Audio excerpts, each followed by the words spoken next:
Nang matinding pinsala ang bagyong Ramil sa kabuhayan ng mga magsasaka sa lungsod ng Ilagan, partikular sa mga nagbibilad ng mais sa gilid ng Abuan River. Isa sa mga naging pangunahing suliranin ang hirap ng mga magsasaka na mailikas ang kanilang binilad na mais matapos bahain ang lugar, dulot ng bigla ang buhos ng ulan dahil sa bagyo. Ayon sa ilang residente, mabilis ang pagtaas ng tubig kaya't hindi agad na isalba ang mga mais na nakalatag sa gilid ng ilog para patuyuin.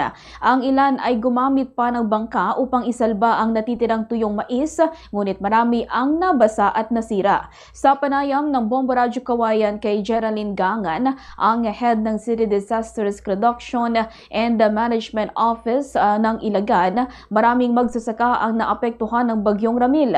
Anya dahil sa patuloy na pag-ulan, umapaw ang tubig sa ilog kaya't nahirapang itawid ng mga residente ang sako-sakong bilad na mais.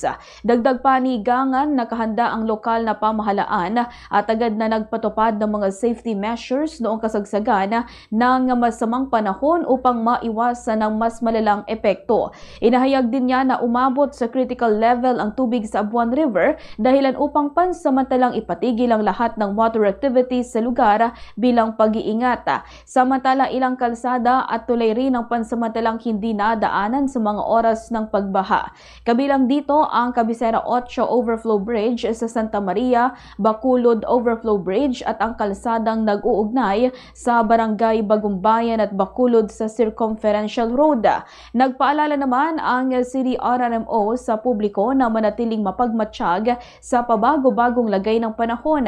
Hinikayat din nila ang mga magsasaka na muling suriin ang lokasyon ng kanilang pagpapatuyo ng ani upang maiwasan ang kaparehong sitwasyon sa hinaharap. Dagdag pa nila, mahalaga ang maagap at pag-aksyon upang maprotektahan ang kabuhayan sa gitna ng mga hindi inaasahang kalamidad.